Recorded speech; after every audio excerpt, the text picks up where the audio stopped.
Buenas tardes.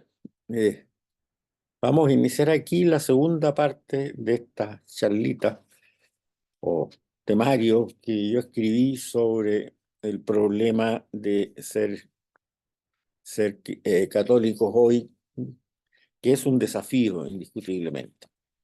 En la sesión anterior nosotros vimos que la problemática que tenía el mundo en este momento, que nos estaba afectando en forma sociocultural muy fuertemente a nuestro modo de ser católico. Eh, eh, Creo que es muy importante entender bien esa problemática, porque si no corremos el riesgo de que los árboles no dejan ver el bosque, como decíamos antes, ¿no? Que le echemos la culpa a situaciones que no son las causantes de los problemas, sino que son consecuencias de los mismos problemas, que afectan no solo a la Iglesia Católica y al comportamiento de los católicos, sino que afectan a los ciudadanos y a los individuos del planeta en forma constante y normal, diría yo, produciendo una serie de problemas que ya los hemos visto. Ahora, la consecuencia que tiene eso para el creyente hoy día es muy fuerte. Václav Havel, el primer presidente de la República Checa, que fue un disidente muy valorizado en su país durante la época del comunismo. Sin embargo, llegó a hacer unas declaraciones muy interesantes que son realmente proféticas. Decía, hay que tener conciencia que la cultura actual del individualismo extremo nos va a llevar a corto plazo, fíjense, a corto plazo, lo decía esto por allá por el año 90, a una sociedad totalitaria o post-totalitaria, en la cual ejercer ciertos derechos básicos, como ser el de los padres de educar a sus hijos sin la intervención ideológica del Estado, o la de poder invocar la objeción de conciencia frente al ejercicio profesional, por ejemplo, los académicos, los médicos, los abogados, los profesores, etcétera, estarán severamente limitados esos derechos, incluso penados por la ley.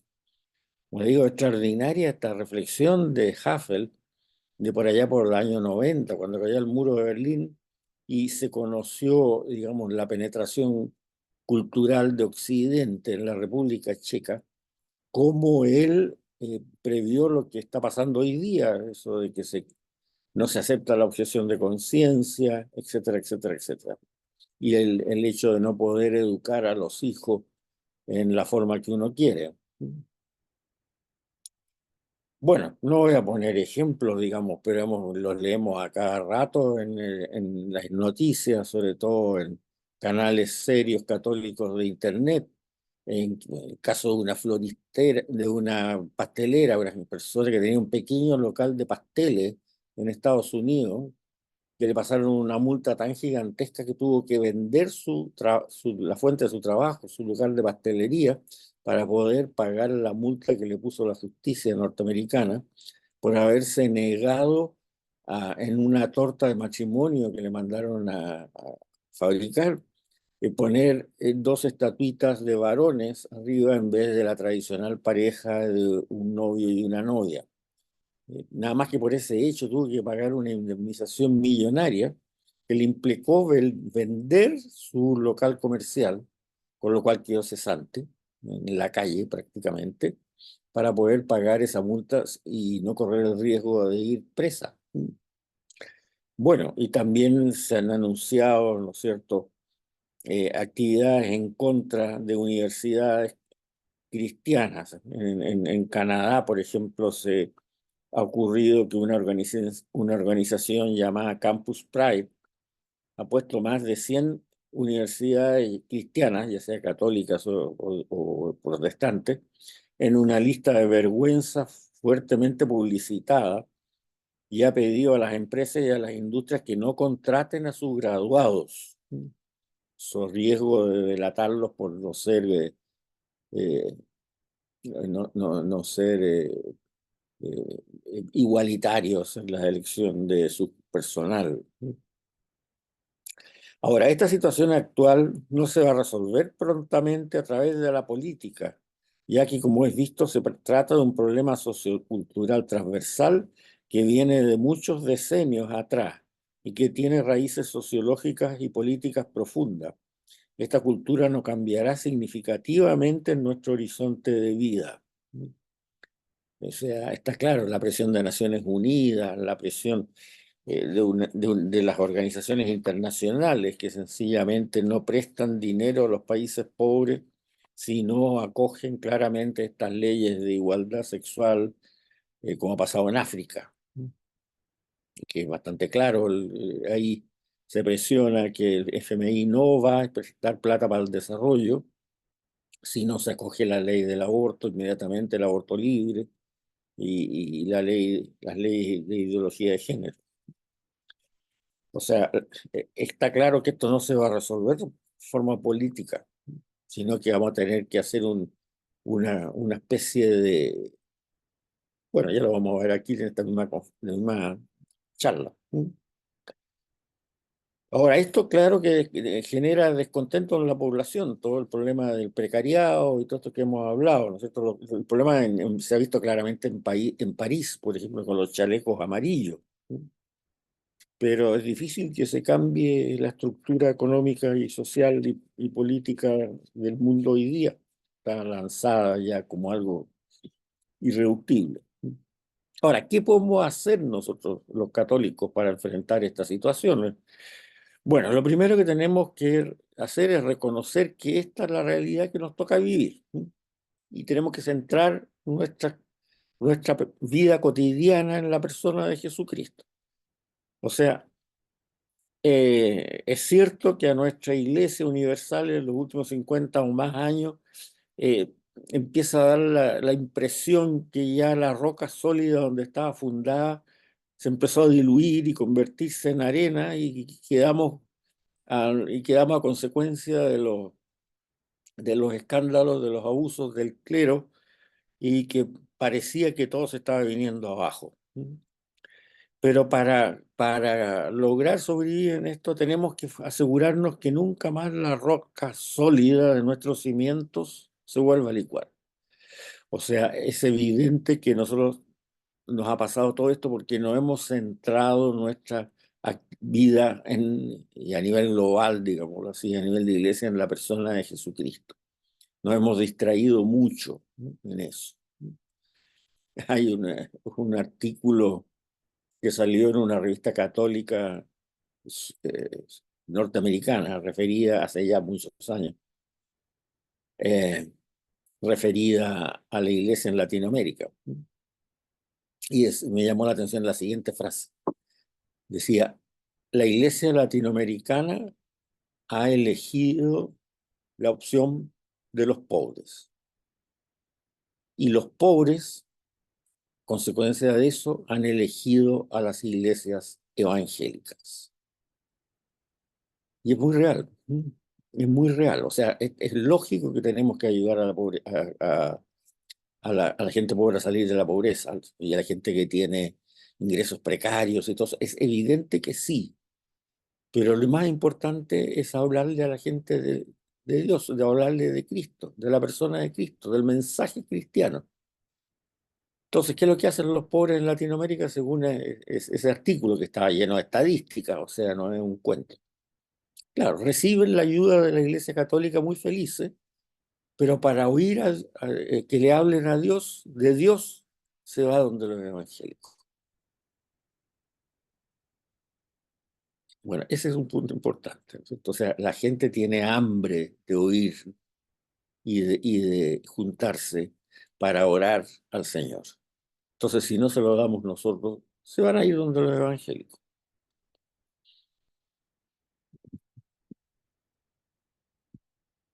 Tenemos que, nuestra acción vital como católicos significa anunciar que el reino de Dios está en medio de nosotros, pero de acuerdo a esta realidad que nos ha tocado vivir.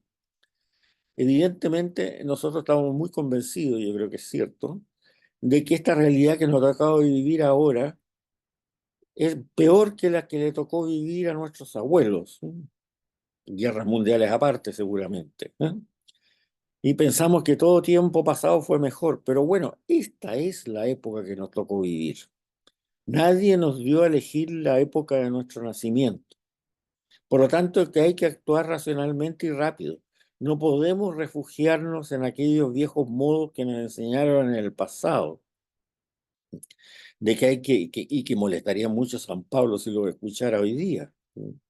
Como diciendo, como eso de que hay que vivir gimiendo y llorando en este valle de lágrimas, o que nos basta ser puros, humildes, pacientes, caritativos y resignados para anunciar el reino de Dios. No nos podemos resignar a vivir en esta situación caótica que está en el mundo hoy día, porque no es solamente un problema religioso, es un problema atentatorio a la dignidad humana, ya sea de católicos, protestantes, budistas, judíos, musulmanes o los que sean.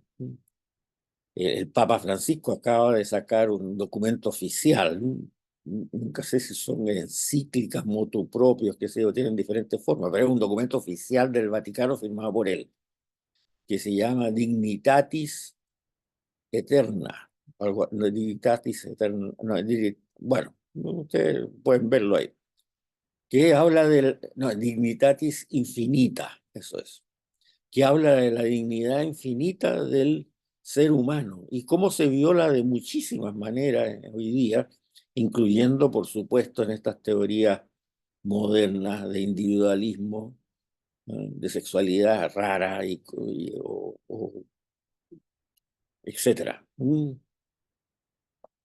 Entonces, el punto es importante. Nosotros tenemos que actuar y tenemos que actuar también con algunos que no sean católicos y que tengan la misma visión, ¿no? Como lo vamos a ver al final. O sea, el camino que tenemos que mostrar es que es desandar el camino que nos ha llevado desde el antiguo bien común hasta hasta la individualización. O sea, te dirían, ya estamos en la individualización total. Bueno, tenemos que desandar ese camino y volver al antiguo bien común. Debemos ser ciudadanos y no solamente individuos. No tenemos que atacar las consecuencias de la cultura actual, sino sus causas. O sea, tenemos que volver a hablar de la comunidad que se nos ha olvidado. Y la comunidad, como decíamos antes, no puede ser solamente eh, un conjunto habitacional rodeado de alambres de púa y de porteros a la entrada. Eso no es comunidad, eso es otra cosa.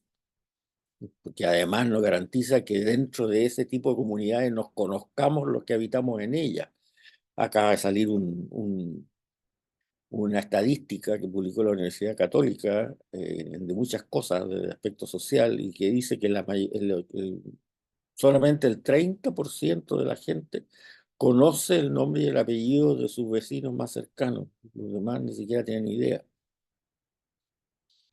Ahora, tenemos que actuar con sabiduría. No creemos conflictos artificiales porque si no, la gente no los va a recibir. Tenemos que presentar nuestro mensaje en forma real pero atractiva, de modo de convencer y convertir a otros a este ideal. Mantener un testimonio cristiano con sus colegas, evitando conflictos religiosos superfluos, siempre que sea posible, por supuesto. Y eso también es un acto de amor. Cuanto más asustados y paranoicos estamos, dice un sociólogo muy importante en Estados Unidos, cuanto más asustados y paranoicos estamos, más difícil es establecer conexiones y relaciones con las personas desorientadas que necesitan urgentemente a Jesús. Si siempre estamos en pie de guerra, ellos van a sentirlo. Otra cosa que tenemos que dejar muy clara, que lo legal nunca va a ser sinónimo de lo moral. Esto tenemos que tenerlo muy explícito en nuestro comportamiento social, profesional o laboral. O sea, pueden haber leyes inmorales, como pueden haber situaciones morales que no estén al amparo de ninguna ley. No hay que olvidar que Hitler subió al poder en Alemania y reformó la constitución de forma absolutamente legal. Y miren lo que hizo. Y también algo muy importante es que hay que aprovechar las herramientas que nos da el magisterio de la Iglesia, que nos ayudará a revertir esta cultura de la muerte, como la llamaba San Juan Pablo II. Hay multitudes de encíclicas de los últimos papas que están escritas como para que lo entienda todo ser humano que haya pasado por la enseñanza básica y media, que tocan estos temas, incluso documentos especializados. Hay uno que se llama O Economicae e Pecuniae Questions, en latín se llama, y quiere decir asuntos económicos y financieros, y cuya orientación es lo que dice el mismo documento, que dice lo siguiente: consideraciones para un discernimiento ético sobre algunos aspectos del actual sistema económico y financiero. Este documento es del 6 de enero del 2018 y es absolutamente gratis, descargable desde el Vaticano en castellano. Ahora, el documento plantea la problemática de los mercados financieros globales en bastantes detalles y da líneas de solución al respecto. Están esbozadas esas líneas. Sin embargo, fíjense, su existencia ha pasado desapercibida incluso en los economistas católicos. Publican esas ayudas en el Vaticano, muy buenas, y nadie las lee. Yo no he visto nunca un economista católico que cite este documento. No lo vamos a discutir aquí porque es un documento largo que escapa del horizonte de estos apuntes de esta charla. Además, yo no soy un economista, como poderlo eh, explicar bien, pero está. Nadie lo lee, nadie lo discute, nadie lo analiza. Entonces, bueno, tenemos que sacudir un poco esa dejación.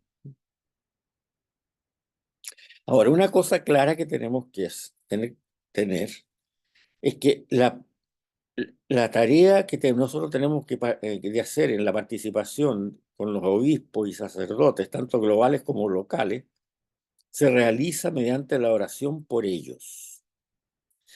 La Iglesia fue constituida por Jesucristo como una institución jerárquica y es tarea del Espíritu Santo iluminar a los sucesores de los apóstoles, son los obispos, en sus actividades.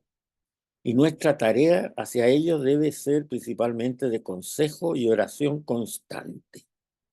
Esto es muy importante porque se arman una cantidad de foros y discusiones sobre aquí, incluso en parroquias cercanas de donde vivo, ¿no? Sobre qué es lo que debe hacer el Vaticano. Si nosotros no estamos para eso. Nosotros lo que tenemos que hacer es ayudar al Espíritu Santo con nuestra oración y ayudar a los obispos que nos pidan opinión con nuestro consejo sobre eh, darle mediante oración por los altos jerarcas. Pero a nosotros no nos corresponde decirle qué sé yo, a la Secretaría de Estado del Vaticano qué es lo que tiene que hacer. Nosotros lo que nos corresponde, sí, es ayudar al Espíritu Santo con nuestra oración para que Él ilumine a la gente de la Secretaría de Estado o el dicasterio que sea, a hacer lo que el Espíritu Santo le dice y no se cierren a ello. Sí, rezar por ello, pero no andar haciendo foros y críticas por todos lados, porque eso, y esto es una opinión personal, puede ser una herramienta diabólica, ¿ah? Que yo la creo que es bien clara, para desanimarnos a pertenecer a la Iglesia Católica local, que es lo que el demonio quiere, que las iglesias se vacíen, las iglesias locales se vacíen. Hay mucha gente que dice que yo ya no puedo seguir a lo que nos dice la iglesia, entonces voy a ser católico de mi manera, y dejan de asistir a los sacramentos.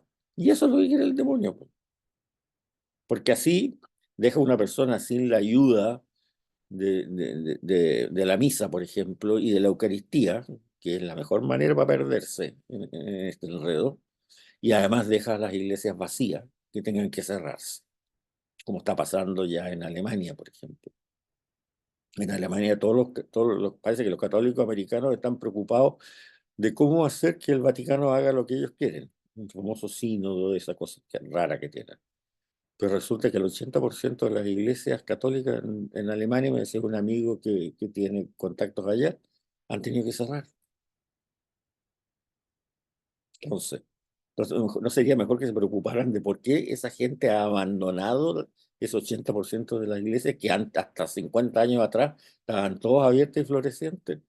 Pues tenemos que tener cuidado de, de, de cómo abordamos el tema. Nuestro tema es cómo abordar que nuestras iglesias locales sí eh, funcionen como Cristo dijo. Ese es el problema. Eso, y rezar por lo ayudando al Espíritu Santo que ilumine a los jerarcas que están por allá lejos, al lado del río Tíber. Ahora, ¿dónde debemos actuar entonces como pueblo de Dios? Hay varios niveles que les voy a explicar. En primer lugar, en el nivel más básico, en la familia. No podemos aislarnos en guetos o condominios ideológicos. Hay gente que desgraciadamente cae un poco en eso, ¿sí? Entra en un movimiento y solamente, un movimiento muy bueno, por supuesto, no estoy hablando de movimientos no aprobados por, por la jerarquía, pero como que se aíslan ahí, ¿sí?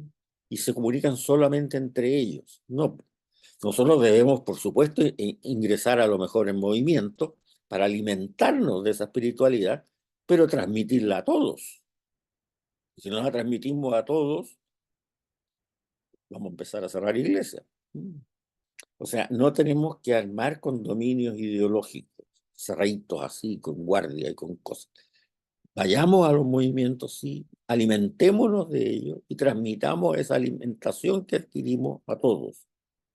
O sea, nuestra influencia debe sentirse entre los que piensan distinto a nosotros, no solamente aquellos que percibimos como parte del nosotros, sino en aquellos que percibimos como parte de otro. Nuestra comunidad debe abarcar a todos aquellos que nos rodean, nuestro prójimo, ya sea que formen parte del nosotros o que no lo sean.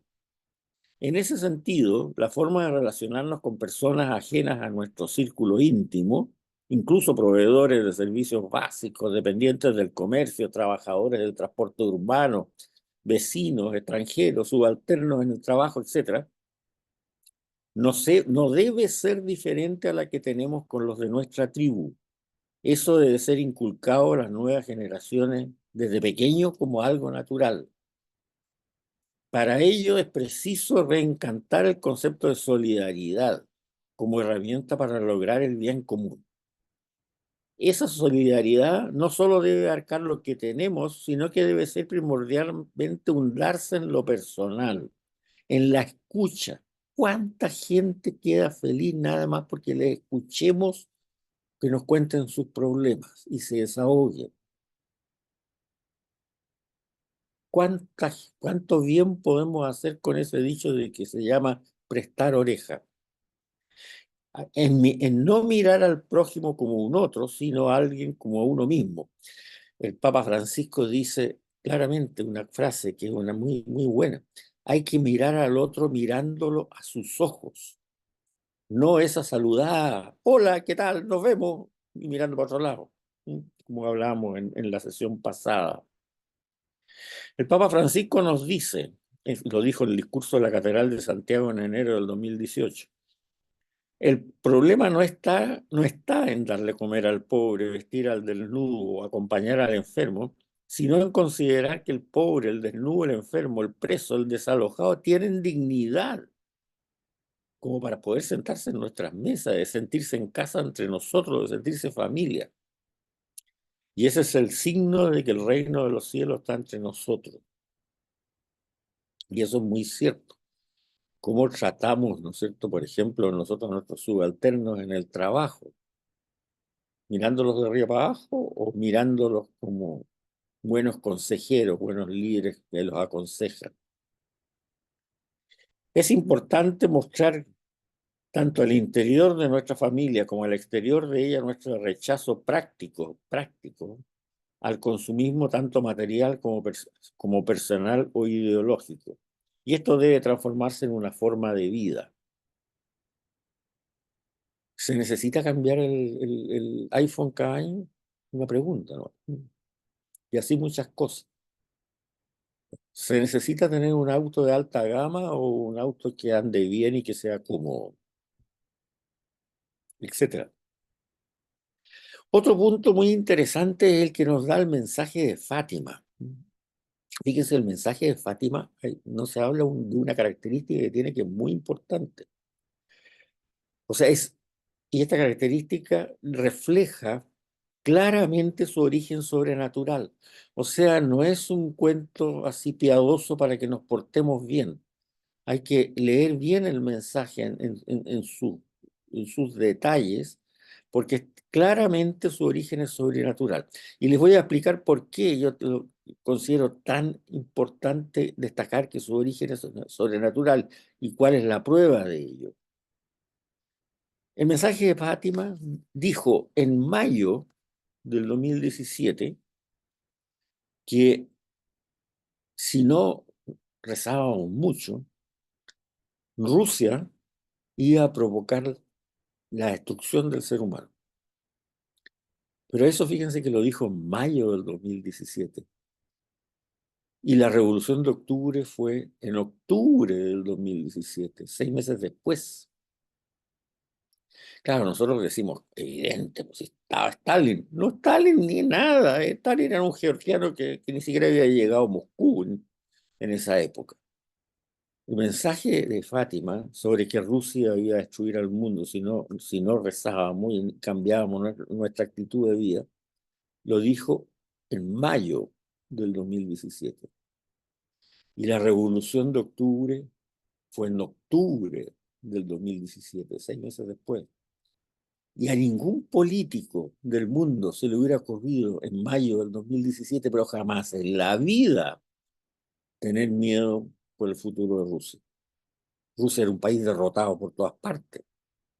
El, el- el- el régimen zarista lo había dejado un desastre en ese momento. No tenía ningún tipo de industria, no era capaz ni siquiera de producir una pistola que funcionara bien. ¿De dónde te habrían dicho en ese momento? Estos niñitos están locos. ¿De dónde sacaron eso que hay que rezar para que Rusia no destruya el mundo? Bueno, 6 meses después se vio de dónde era, pero 6 meses después. Nadie pudo haber dicho eso si no venía de arriba. En mayo lo hubieran tratado loco, no hubiera ganado ni un voto en una elección. Entonces, tenemos que tener claro eso, punto. O sea, hay cosas que ya se nos han avisado y que son de origen sobrenatural irrefutable. Fíjense que Sor Lucía, la vidente, le dijo al cardenal Cafarra de, una, de un mensaje que había recibido de la Virgen mientras Cafarra estaba vivo, que la batalla, lo voy a decir textual, porque esto lo escribió el cardenal Cafarra en un libro que escribió sobre Fátima. Cafarra murió hace 10, 15 años atrás, o sea, eh, vivió, fue contemporáneo de Sor Lucía. Dice, ¿qué es lo que escribió el cardenal Cafarra? Que le había dicho Sor Lucía, que se lo había dicho la Virgen en una de las apariciones. La batalla final entre el Señor y el reino de Satanás será acerca del matrimonio y la familia. La batalla final será acerca del matrimonio y la familia.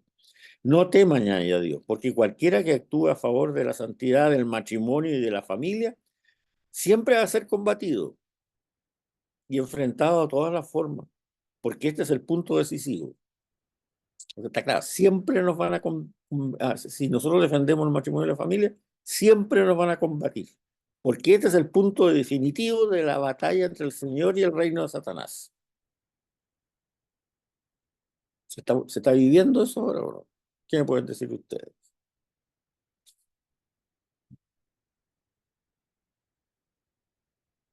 Por lo tanto, es importante dar una referencia clara mediante nuestro comportamiento habitual a nuestra familia, a las nuevas generaciones y a nuestro prójimo sobre la forma de enfocar nuestra vida con respecto a la realidad vigente.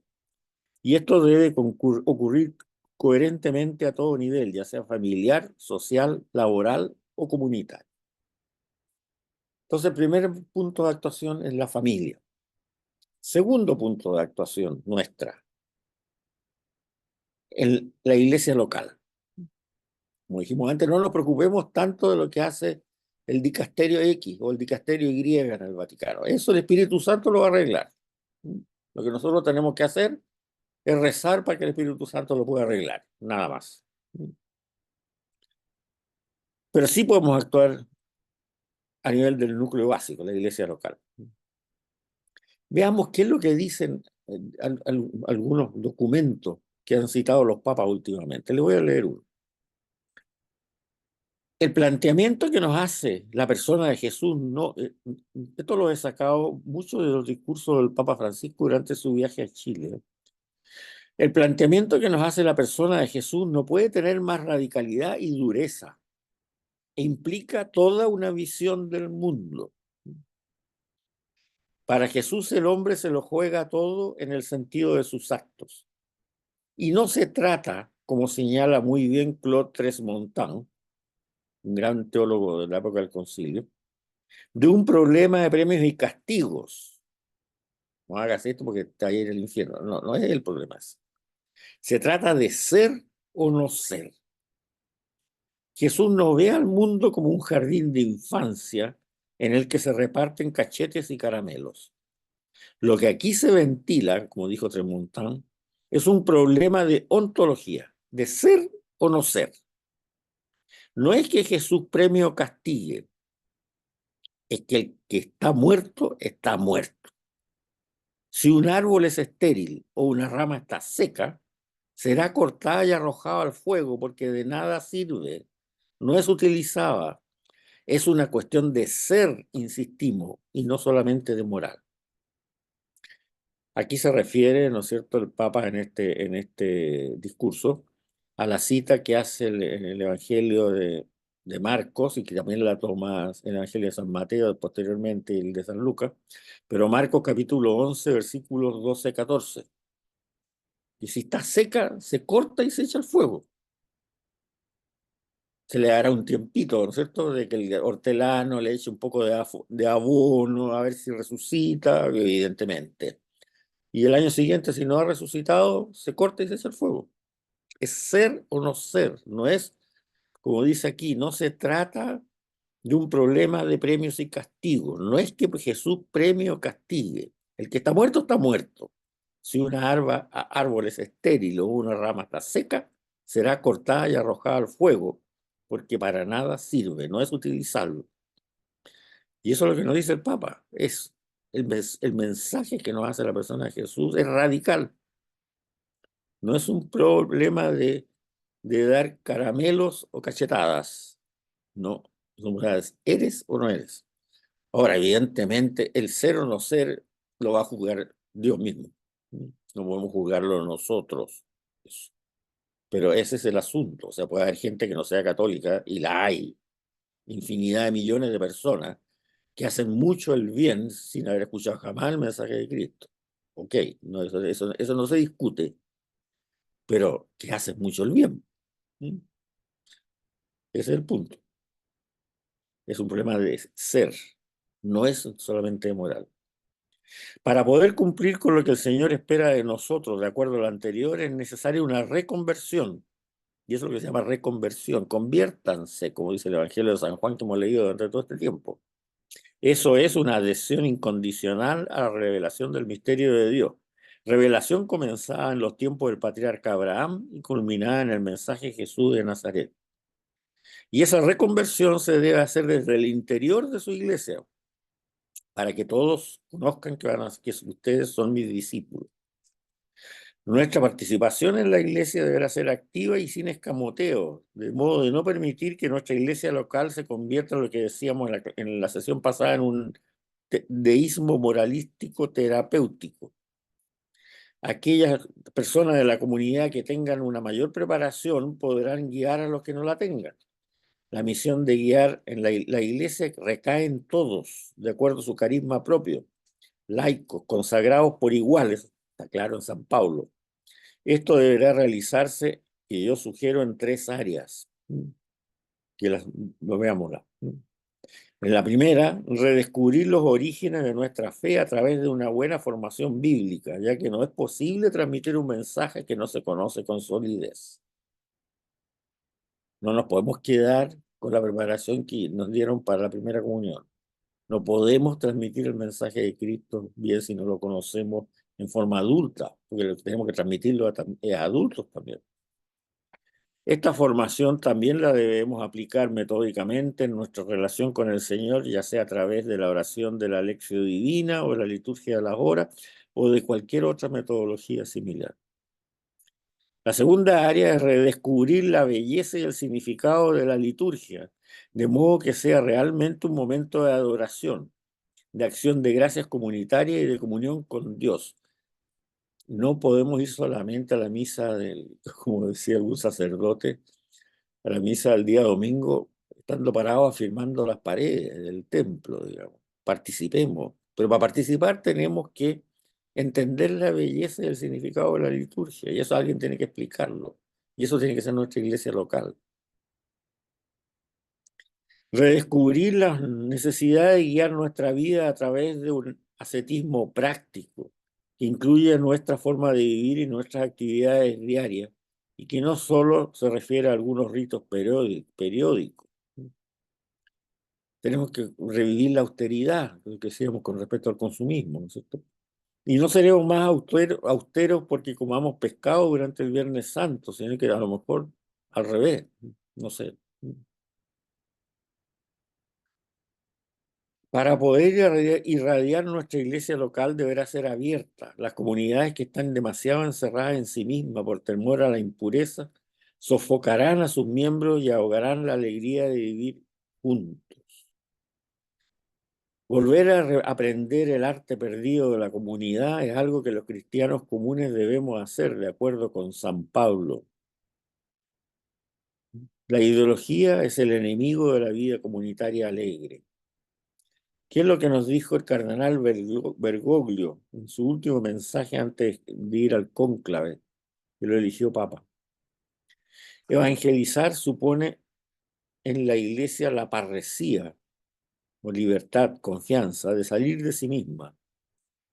La iglesia está llamada a salir de sí misma e ir hacia las periferias, no solo las geográficas, sino también las periferias existenciales, las del misterio del pecado, las del dolor, las de la injusticia, las de la ignorancia y la prescindencia religiosa, las del pensamiento y las de toda miseria. Cuando la iglesia no sale de sí misma para evangelizar, hablar de Dios, que no se vayan los pobres con los evangélicos.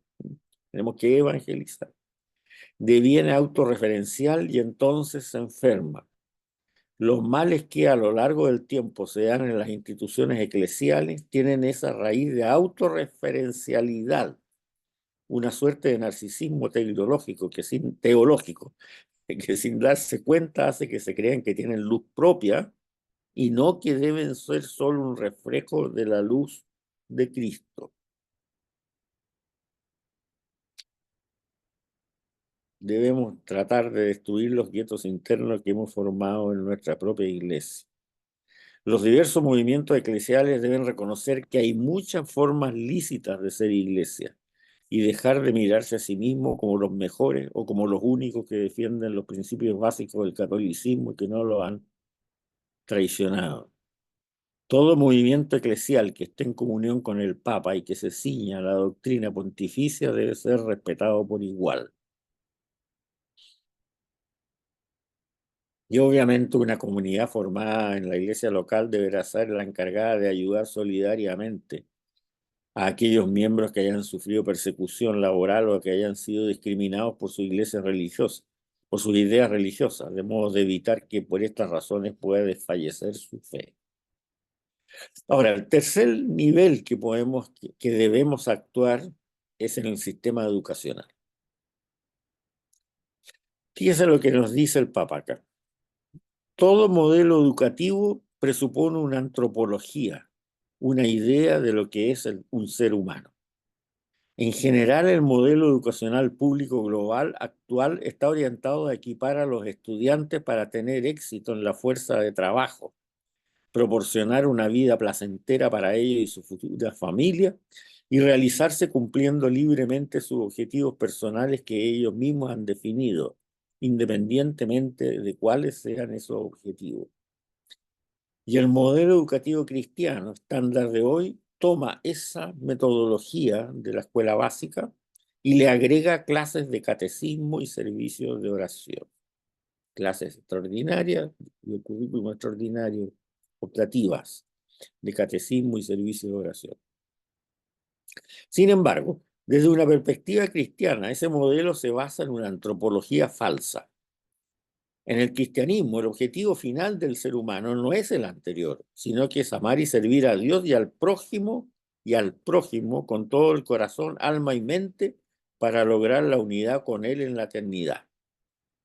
Esta antropología cristiana no está presente para nada en la enseñanza pública a nivel global, por lo que el agregado de las clases de catecismo y servicio de oración que le hacemos, ese agregado extra, cae en un terreno incompatible, no es asimilada y es olvidada por los alumnos rápidamente.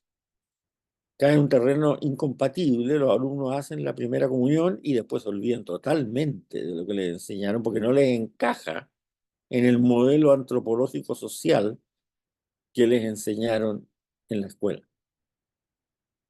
Y eso lo vemos a cada rato. Es cuestión de mirar nomás la asistencia a misas dominicales, cuánta juventud post primera comunión va. Poquísima. O sea, ¿cómo van a combinar una antropología que les enseña que lo único importante es su éxito personal, individual, futuro, con respecto a un catecismo que les enseña que lo único importante, ¿eh?, es la moralidad, la comunidad, qué sé yo, etcétera, etcétera, etcétera, para poder lograr después una satisfacción plena en la vida? Es incompatible, es como sembrar en terreno pedregoso, como dice la parábola del sembrador. Hoy el sistema educativo estatal o secular, puede no ser estatal, puede ser secular, con muchos colegios, sobre todo colegios de colonias extranjeras que vienen de países de habla inglesa o habla parecida. Todo sistema educativo estatal o secular provoca la separación del aprendizaje y de la virtud. Y eso está clarísimo, idea. Se les enseña a los alumnos aprendizaje de herramientas para poder triunfar en la vida, pero no se les enseña la virtud. Y ojo que también pasa en escuelas católicas. Un amigo mío que es católico eh, está de asesor de un comité en una diócesis de Chile para las escuelas católicas que hagan eh, sus currículum, qué sé yo, etcétera. Y él me contaba, sí, se les enseña muchas cosas que son muy interesantes, como a ayudar en la pobreza, ayudar al necesitado, qué sé yo, etcétera, etcétera, muchas de esas cosas. Pero ¿dónde se les enseña que no hay que mentir, que no hay que robar? En ninguna parte. O sea, el clásico catecismo original se ha reemplazado, incluso en colegios católicos, por una actitud de solidaridad humana es muy importante, pero ¿dónde se le enseña a ser virtuoso de acuerdo a las virtudes humanas y las virtudes teologales? No estaba en el plan que se había propuesto por parte de los asesores de ese obispado, y que iba a ser corregido a raíz de que el obispo pidió que lo revisaran no más gente, y entre ellos mi amigo, digamos, porque es un experto en educación católica. No estaba. ¿Dónde se les enseña la virtud? ¿Dónde se les enseña a no robar? ¿Dónde se les enseña a no mentir? ¿Dónde se les enseña a no codiciar los bienes ajenos? En ninguna parte.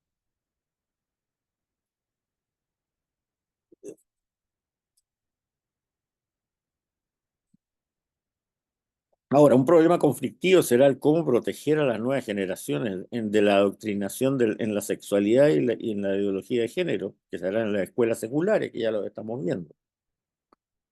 El libro del Génesis nos dice que desde el principio la masculinidad y la feminidad y el sexo fueron creados por Dios y ligados a la creación. Hombre y mujer los creó, a su imagen los creó, y vio después que eso era muy bueno.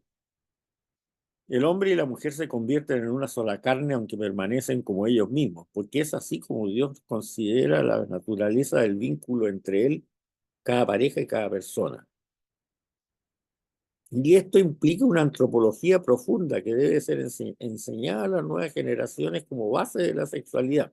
Y aquí hay un punto muy importante que habla Papa Francisco. Reducir la enseñanza cristiana sobre el sexo y la sexualidad a un simple y aburrido moralismo del tipo, tú no debes hacer esto, es una parodia y una falta de imaginación. Y referirse a la inmoralidad sexual como si fuera el único pecado serio es distorsionar el Evangelio y socavar su credibilidad. Y es cierto, no es la moralidad sexual está basada en una antropología, en una concepción del ser humano que es notable, de la dignidad humana, como dice el Papa Francisco ahora en Dignitatis, si se me olvida el segundo, no es, es Dignitatis, bueno, la última que acaba de salir. No es sencillamente una lista de cosas que se pueden hacer y una lista de cosas que no se pueden hacer. Por eso que cuando se le enseña sobre una antropología a los niños, el catecismo en una antropología que no es la cristiana, todo eso cae en un terreno vacío.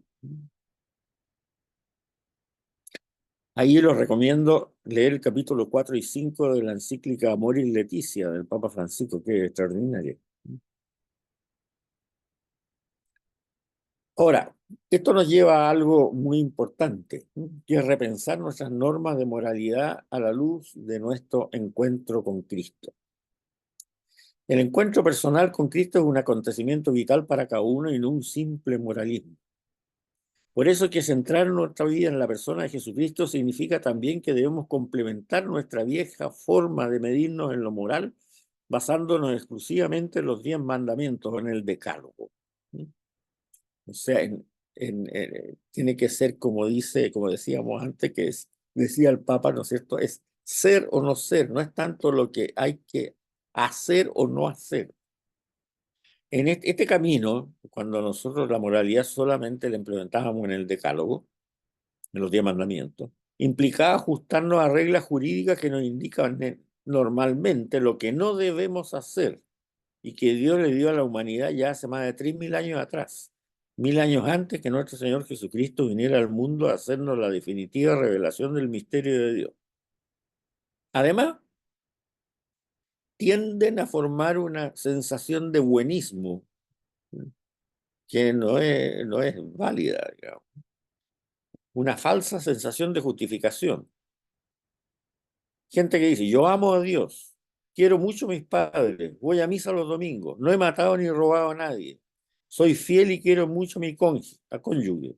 ¿Para qué me voy a ir a confesar si no tengo pecado?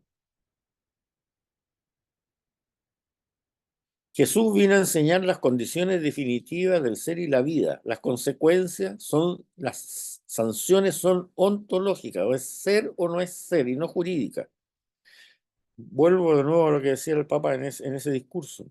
No es necesario reunir a un tribunal y un juez para comprobar que una rama seca, una rama por la que ya no circula la savia, está muerta. Es cuestión de hecho, no de derecho. La moralidad que nuestro Señor Jesucristo nos ha dado como definitiva es aquella basada en las bienaventuranzas evangélicas, ya que ellas no nos indican solamente lo que debemos no hacer, sino que nos indican cómo debemos ser. Esto nos pone una vara mucho más alta y engloba antes lo que ya decía el decálogo, no lo contradice. Tenemos que discernir nuestra acción frente a situaciones lejanas, pero que son provocadas directamente por nuestro actuar. Debemos andar siempre por la calle con una botella plástica desechable de agua por si nos da sed. Debemos preguntarnos si nos es lícito comprar en nuestro vecindario ropa, bienes o productos de marca que son confeccionados en países remotos como Bangladesh o Nigeria, por seres humanos mantenidos en un estado prácticamente de esclavitud con el objetivo de abaratar costos y poder presentarlos a nosotros a un precio atractivo y ventajoso. Debemos preguntarnos si es lícito cerrar nuestros ojos a estas realidades y si debemos hacer públicas nuestras conclusiones al respecto. Aquí hay algo muy interesante, hay que ver la encíclica Laudato Si del Papa Francisco. Para muchos autores, la gran tarea actual es recrear la política como un espacio de convergencia social, donde sea posible conciliar intereses contrapuestos y cooperar conjuntamente para el logro de un desarrollo sustentable. Pero más allá de los logros específicos, se trata de crear una red de solidaridad intergeneracional que permita volver a levantar los ojos del presente hacia un futuro compartido. Es la tarea que ha escrito el Papa Francisco en su encíclica Laudato Si. También conviene leerla. Esta realidad espaciotemporal, habitada responsablemente en común por muchas generaciones, es lo que solemos denominar cultura. Aquí hay un artículo muy interesante de Pedro Morandé, Anomia y Juvenil en Chile, la revista Humanitas número 94. Se la recomiendo. Veamos ahora algo que nos dice el Papa Francisco en su encíclica Gaudete y Exultate, que también conviene leer. El Papa Francisco, en su exhortación Gaudete y Exultate, nos indican que aunque las palabras de Jesús en la bienaventuranza evangélica puedan parecernos poéticas, sin embargo van muy a contracorriente respecto a lo que es la costumbre actual, a lo que se dice hoy en nuestra sociedad. Y si bien este mensaje de Jesús nos atrae, la realidad del mundo nos lleva a otro estilo de vida. Las bienaventuranzas de ninguna manera son algo liviano y superficial. Al contrario, solo podemos vivirlas si el Espíritu Santo nos invade con toda su potencia y nos libera de la debilidad del egoísmo, de la comunidad del orgullo. Veamos qué nos dice, por ejemplo. Bienaventurados los pobres de espíritu, porque ellos es el reino de los cielos, la primera bienaventuranza. Soy pobre de espíritu, pobre por dentro, abandonado en torno a Dios, en todo a Dios. Soy libre y desprendido de los bienes terrenos. ¿Qué representa el dinero para mí? Busco conducir un estilo de vida sobrio y simple al que se consagra quien quiere testimoniar el Evangelio. Me tomo a pecho el problema de la espantosa pobreza no elegida, sino impuesta a tantos millones de mis hermanos. Sigo usando el esquema actual de usar y tirar que se ha convertido en nuestra civilización, o podemos regresar a un uso sobrio y moderado de las cosas. Segunda bienaventuranza. Bienaventurados los afligidos, porque ellos serán consolados. ¿Considero la aflicción una desgracia y un castigo, como hace la gente del mundo, o una oportunidad de asemejarme a Cristo? ¿Cuáles son los motivos de mis tristezas, los mismos de Dios o los del mundo? ¿Busco consolar a los ojos o ser consolado yo solamente? Presto oreja, como decía el Papa. Sé custodiar como un secreto entre Dios y yo las contrariedades sin difundirlas a diestra y siniestra. Estas son cosas que nos permiten a examinarnos, si ustedes se fijan, y es cuestión de ir a la encíclica que yo les digo, Gaudete Exultate del Papa Francisco, en que cada puntito de esto es una página entera de puntos que nosotros deberíamos preguntarnos, porque como él dice, es cuestión de ser o no ser, no tanto de hacer ciertas cosas o no hacerlas, es de ser o no hacer.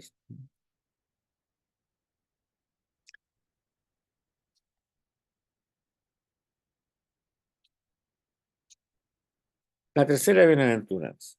Bienaventurados los mansos, porque heredarán la tierra. Soy manso, hay violencia en mis acciones, aunque sea de palabra y pensamiento. Domino la ira afuera y dentro de mí. Soy gentil y amable con el prójimo. En este momento, por ejemplo, cuando tantas veces se revelan cosas que pasan dentro de los mismos matrimonios, que antes o no se sabían o se ocultaban, de presiones indebidas, morales, incluso a veces hasta esta violencia entre los cónyuges o con los hijos. Entonces, soy manso, hay violencia en mis acciones, la violencia entre los que hablamos en la clase pasada, entre los que trabajan en una misma empresa, que se tratan de destruir unos a otros para poder liberar el camino para ascender, el bullying y la odiosidad provocada por la envidia en los lugares de estudio o de trabajo, la violencia gratuita en las películas y en la televisión, el lenguaje deliberadamente vulgar, la carrera para ver quién empuja más allá de los límites de lo tolerable en hechos de brutalidad y sexo explícito en público, nos están anestesiando ante toda expresión de lo feo y lo vulgar. Cuarta bienaventuranza. Bienaventurados los que tienen hambre y sed de justicia, porque serán saciados. ¿Tengo hambre de sed y santidad? ¿Tiendo a la santidad o me resigné hace tiempo a la mediocridad y a la tibieza? El hambre material de millones de personas pone en crisis mi continua búsqueda de comodidad, mi estilo de vida. Me doy cuenta que en el mundo en el que vivo yo mismo nos encontramos, de hecho, en la situación del rico bulón. El pecado más grande contra los pobres y los hambrientos es la indiferencia, es el hacer cuenta que no se ve. Como decía el Evangelio de San Lucas, el pasar de largo por la otra vereda.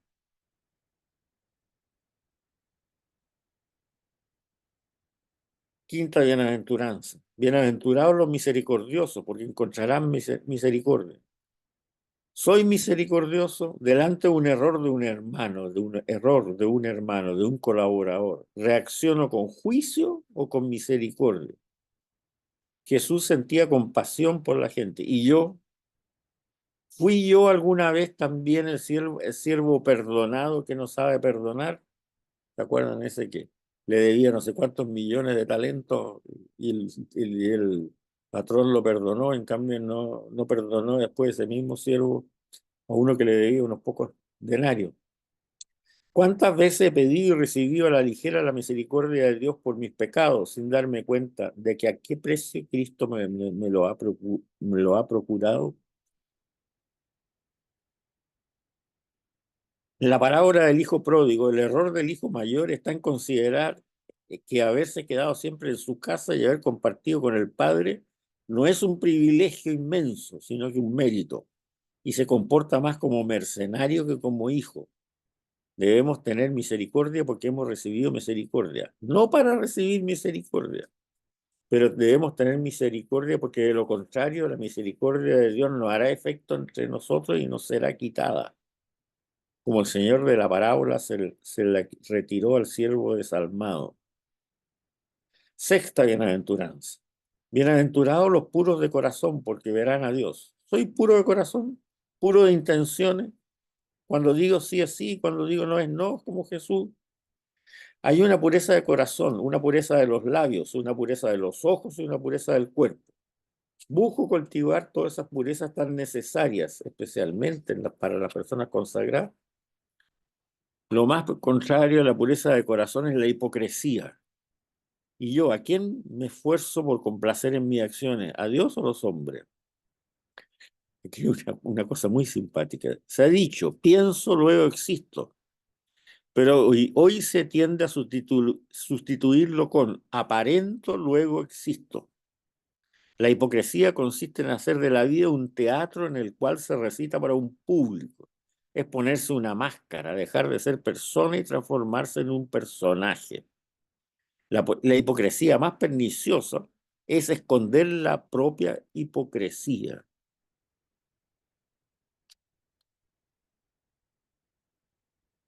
Séptima bienaventuranza. Bienaventurados los que trabajan por la paz, porque serán llamados hijos de Dios. Trabajo por la paz, pongo la paz entre las partes. ¿Cómo me comporto en los conflictos de opinión, de intereses en general laborales o profesionales? Me esfuerzo por referir siempre y solamente lo bueno, las palabras positivas, dejando caer en el vacío las habladurías, aquellos que pueden sembrar discordia. ¿Hay paz de Dios en mi corazón? Y si no es así, ¿por qué? Los que producen la paz son bienaventurados no tanto porque se reconcilian con los propios enemigos, sino porque ayudan a los enemigos a reconciliarse. Es lo que llaman obreros de la paz. No son aquellos que son personas tranquilas y calmas, que evitan todo en lo posible los enfrentamientos. Ni siquiera es sinónimo de pacifista, porque entre aquellos están los alineados contra la guerra sin hacer nada para reconciliar a los contendientes entre sí. Por eso que el término más justo es el de pacificadores, lo dice el Papa Francisco. O sea, los que tratan de arreglar los conflictos siempre, en buena forma. Y la última, bienaventurados los perseguidos a la causa de mi justicia, porque de ellos es el reino de los cielos. ¿Estoy listo para sufrir cualquier cosa en silencio por el Evangelio? Lo que hablábamos, ¿no? Lo que decía Havel, va a llegar esa sociedad posttotalitaria. Y ya llegó. ¿Cómo reacciono ante cualquier injusticia o desaire que recibo? Participo íntimamente en los sufrimientos de tantos humanos que sufren de veras por la fe o por la justicia social o por la libertad.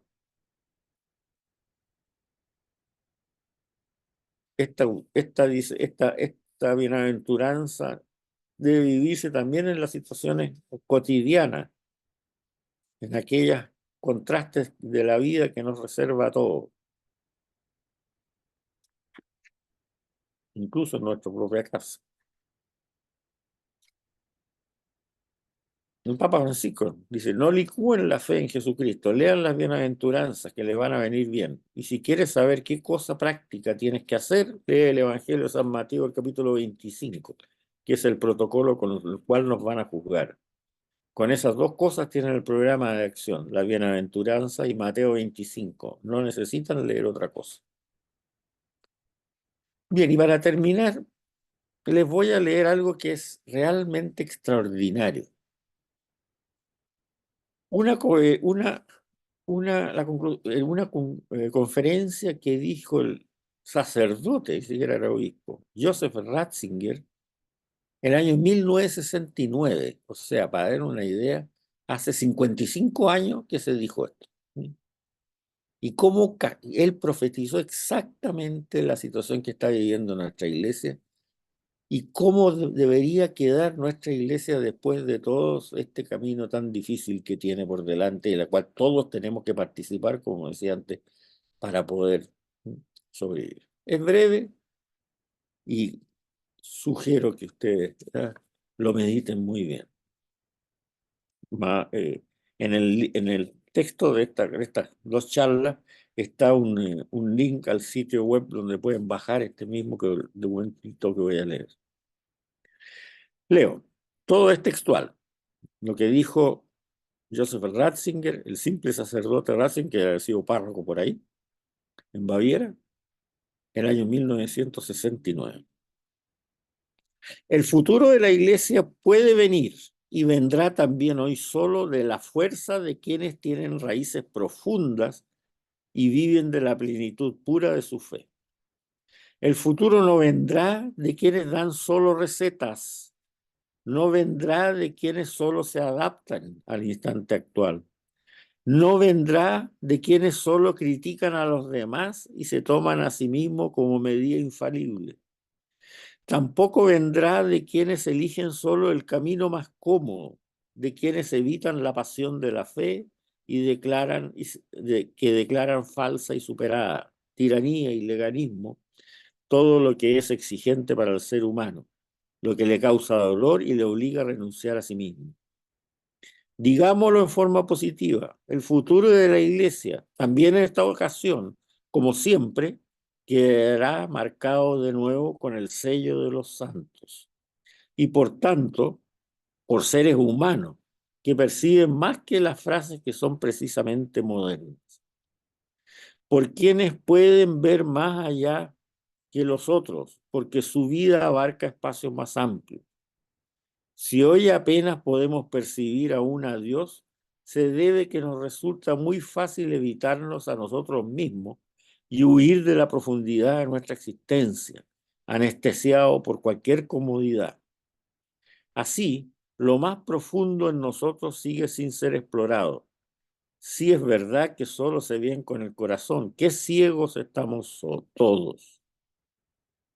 ¿Qué significa esto para nuestra pregunta? Significa que las grandes palabras de quienes nos profetizan una iglesia sin Dios y sin fe son palabras vanas. Vean lo que está pasando en la iglesia alemana hoy día. Y puede pasar en cualquier país. No necesitamos una iglesia que celebre el culto de la acción en oraciones políticas. Es completamente superflua y por eso desaparecerá por sí misma.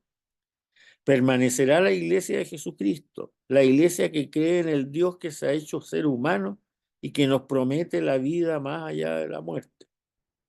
Acuérdense lo que decía ese artículo también, de por qué los pobres en Latinoamérica prefieren a los evangélicos. De la misma manera, el sacerdote que solo sea un funcionario social puede ser reemplazado por psicoterapeutas y otros especialistas, pero seguirá siendo aún necesario el sacerdote que no es especialista, que no se queda al margen cuando aconseja en el ejercicio de su ministerio, sino que en nombre de Dios se pone a disposición de los demás y se entrega a ellos en sus tristezas, sus alegrías, su esperanza y su angustia. Demos un paso más. También en esta ocasión de la crisis de hoy surgirá mañana una iglesia que habrá perdido mucho. Se hará pequeña. Tendrá que empezar todo desde el principio de nuevo. Ya no podrá llenar muchos de los edificios construidos en una coyuntura más favorable. Perderá adeptos y con ellos muchos de sus privilegios en la sociedad. Se presentará de un modo mucho más intenso que hasta ahora, como la comunidad de la libre voluntad a la que solo se puede acceder a través de una decisión. Como pequeña comunidad, reclamará con mucho más fuerza la iniciativa de cada uno de sus miembros. Ciertamente conocerá también nuevas formas ministeriales y ordenará sacerdotes a cristianos probados que sigan ejerciendo su profesión. En muchas comunidades más pequeñas y en grupos sociales homogéneos, la pastoral se ejercerá normalmente de este modo. Junto a esta forma, seguirá siendo indispensable el sacerdote dedicado por entero al ejercicio del ministerio como hasta ahora. Pero en 1969 se dijo eso. Pero en estos cambios que se pueden suponer, la Iglesia encontrará de nuevo y con toda la determinación lo que es esencial para ella, lo que siempre ha sido su centro, la fe en el Dios Trinitario, en Jesucristo, en el Hijo de Dios hecho hombre, la ayuda del Espíritu que durará hasta el fin. La Iglesia reconocerá de nuevo en la fe y en la oración su verdadero centro y experimentará nuevamente los sacramentos como celebración y no como un problema de estructura litúrgica. Será una iglesia interiorizada que no suspira por su mandato político y no flirtea ni con la izquierda ni con la derecha. Le resultará muy difícil. En efecto, el proceso de la cristalización y clarificación le costará también muchas fuerzas preciosas. La hará pobre, la convertirá en una iglesia de los pequeños. El proceso resultará aún más difícil porque habrá que eliminar tanto la estrechez de mira sectaria como la voluntariedad envalentonada. Se puede prever que todo esto requerirá tiempo. El proceso será largo y laborioso, al igual que también fue muy largo el camino que llevó de los falsos progresismos en vísperas de la Revolución Francesa hasta la renovación del siglo XIX, cuando ni siquiera la existencia de Dios era en modo segura. Pero tras la prueba de estas divisiones surgirá una iglesia interiorizada y simplificada, una gran fuerza, porque los seres humanos serán indeciblemente solitarios en un mundo totalmente planificado e individualista. Experimentarán su absoluta y horrible pobreza cuando Dios haya desaparecido totalmente para ellos. Y entonces descubrirán la pequeña comunidad de los creyentes como algo totalmente nuevo, como una esperanza importante para ellos, como una respuesta que siempre han buscado a tientas. a mí me parece seguro que a la Iglesia le aguardarán tiempos muy difíciles. Su verdadera crisis apenas ha comenzado todavía, 1969. Hay que contar con fuertes sacudidas, pero yo también estoy totalmente seguro de lo que permanecerá hasta el final. No la Iglesia del culto político, sino la Iglesia de la fe. Ciertamente ya no será nunca más la fuerza dominante en la sociedad en la medida de lo que era hasta hace poco tiempo, pero florecerá de nuevo y se hará visible a los seres humanos como la patria que les da vida y esperanza más allá de la muerte. Bueno, ustedes verán que este documento en realidad uno dice, ¿cómo no hemos leído más de lo que ha dicho el Papa Benedicto? eh, o cuando era Monseñor Ratzinger solamente. Si esto no es lo único extraordinario que escribió, esto es realmente extraordinario dado lo que estamos viviendo ahora. Pero hay todos sus escritos, que además están escritos como profesor universitario, o sea, para que lo entienda cualquiera. No digo cualquiera que haya pasado su enseñanza básica y media. Y son todos extraordinarios, realmente extraordinarios. Bueno, en el documento en que yo me baso para decir esto y que lo voy a poner público para que todos ustedes lo puedan acceder, doy también unas ideas de cómo también conversar estas cosas con personas no creyentes para poder trabajar en conjunto con ellos. Porque yo creo que hay, como lo decía antes, hay muchas personas de buena voluntad, como dice el himno de Gloria, que efectivamente están muy preocupadas por la situación actual de esta ideología sociocultural en que estamos viviendo, y que los cuales se puede establecer un diálogo muy fructífero para ir corrigiendo las cosas que nos afectan ya directamente en nuestras comunidades. Es un punteo corto de una página, pero que no es exclusivo, puede haber muchos elementos adicionales que agregar, donde también se puede trabajar en forma conjunta. Y bueno, aprovechemos eso, aprovechemos de relacionarnos con el prójimo y, como decía ahí, tratar de establecer alguna posibilidad de cambio. Bueno, esto es lo que le quería decir. Por supuesto, ustedes conocen mi email, me encantaría mucho si ustedes me pueden hacer comentarios eh, sobre qué podemos agregar, etcétera, etcétera. Eso. Muchas gracias por su paciencia y nos veremos en la próxima.